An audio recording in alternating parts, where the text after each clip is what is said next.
పేరు బుడ్డు రమేష్, మాది కొమరవూరు. జేకే డేట్ ఆఫ్ బర్త్ టైం ఇస్తే అలా కూర్చున్నామండి. అసలు మొత్తం కూడా A to Z నా బాల్యం కానించి జరిగినాయి, వ్యాపార అభివృద్ధులు జరగబోయేవి అన్నీ కూడా ఆయన వివరించి చెప్పారండి. ఫ్రెండ్ ద్వారా వచ్చారండి. నేను మా ఫ్రెండ్స్ దగ్గర కూడా చెప్తున్నాను, నేను వాళ్ళు కూడా వస్తున్నారండి. జేకేఆర్ గారు చెప్పినట్టు రత్నాలు కూడా చేసిన తర్వాత నా యొక్క వ్యాపారాలు అన్నీ కూడా బాగా ఇదిగా ఉన్నాయండి. రుద్రాక్ష ఇచ్చారు నాకు, రుద్రాక్ష కూడా వేశాను. నా యొక్క ఆరోగ్యం అవి కూడా చాలా బాగున్నాయండి. నా యొక్క పేరు మార్చారండి. బొడ్డు జయ రమేష్ పెట్టిన తర్వాత వ్యాపారాలు కానీ పేరు కానీ అన్ని రకాలుగా కూడా జేకేఆర్ గారి దగ్గరికి వచ్చిన తర్వాత నేను యొక్క రక్తదానం చేసిన తర్వాత ఫైనాన్స్ వ్యాపారం చేసేవాడిని. ఫైనాన్స్ వ్యాపారం కూడా వేలలో ఉండేది, ఇప్పుడు లక్షల చేరుకున్నది. దానివల్ల కూడా కొంచెం నాకు ఆరోగ్య రీత్యా కానీ అన్ని రకాలుగా కూడా మనశ్శాంతి కూడా అన్నిటికీ కూడా జేకేఆర్ గారి దగ్గరికి వచ్చిన తర్వాత నాకు చాలా హ్యాపీగా ఉంది. ఓం నమః శివాయ. శ్రీమాత్రే నమః. లక్ష్మీదేవి ఆకర్షితురాలు అవ్వాలి అంటే మీరు క్యాష్ దాచుకునే క్యాష్ బాక్స్లో ఇవి పెట్టి చూడండి. ఏమిటి అని అనుకుంటున్నారా?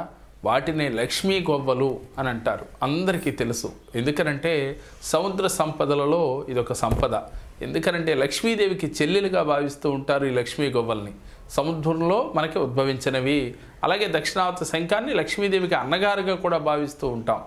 కాబట్టి లక్ష్మీదేవికి చెల్లెలుగా భావించిన ఈ యొక్క లక్ష్మీ గొవ్వల్ని ఎవరైతే చక్కగా ఒక శుక్రవారం కానీ ఒక గురువారం కానీ ఈ లక్ష్మీ గవ్వల్ని స్వీకరించి వాటిని పసుపు కలర్ క్లాత్లో మూటగట్టి మీరు క్యాష్ బాక్స్లో మీరు ఎక్కడైతే డబ్బు దాచుకుంటారో అక్కడ పెట్టి సాంబ్రాణి ధూపం వేస్తూ ఉన్నట్లయితే లక్ష్మీదేవి ఆకర్షితురాలై మీ ఇంటే కొలువై ఉంటుంది అని చెప్తున్నారు. పూర్వం మనకి గొవ్వలే నాణ్యాలుగా ఉండేవి అని మన పెద్దలు చెప్తూ ఉన్నారు. ఎందుకనంటే ఒకప్పుడు డబ్బులు అంటే ఇప్పుడు డబ్బులు అంటున్నాం, అప్పుడు గొవ్వలు. అందుకని మన పెద్దలు నా చేతిలో చిల్లి గొవ్వ కూడా లేదు అని అంటూ ఉంటారు. ఈ మాట అందరూ వినే ఉంటారు.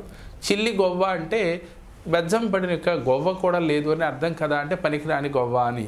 కాబట్టి డబ్బులుగా చలామణి అయిన ఈ లక్ష్మీ గొవ్వల్ని ఎవరైతే ఒక శుక్రవారం కానీ ఒక గురువారం కానీ వాటిని ఎల్లో కలర్ క్లాత్లో కట్టి చక్కగా గంధం పెట్టి బొట్టు పెట్టి సాంబ్రాణి ధూపం వేసి మీరు క్యాష్ పెట్టుకునే చోట పెట్టినట్లయితే మీ ఇంట లక్ష్మీదేవి కొలువై ఉండి తీరుతుంది. కాబట్టి చాలా చిన్న క్రియ, నమ్మకంతో ఆచరించండి. కానీ మరి గొవ్వలు ఎన్ని పెట్టాలి అని అంటే 11 గొవ్వలు కానీ 18 కానీ 21 కానీ 54 కానీ ఎవరి ఓపిక కొలది వారు వాటిని చక్కగా ఆ లక్ష్మీ గొవ్వల్ని ఈ రకంగా చేసి మీరు క్యాష్ దాచుకునే బాక్స్లో పెట్టినట్లయితే మీ ఇంట లక్ష్మీదేవి స్థిర నివాసే ఉంటుంది. మేము చెప్పిన ఈ వీడియో మీకు నచ్చినట్లయితే లైక్ చేయండి, మీ ఫ్రెండ్స్కి షేర్ చేయండి. మా మరిన్ని వీడియోలు మీరు చూడాలి అంటే మా జేకేఆర్ జెమ్ టీవీ, మా జేకేఆర్ భక్తిని సబ్స్క్రైబ్ చేసుకోండి. ఓం నమః శివాయ.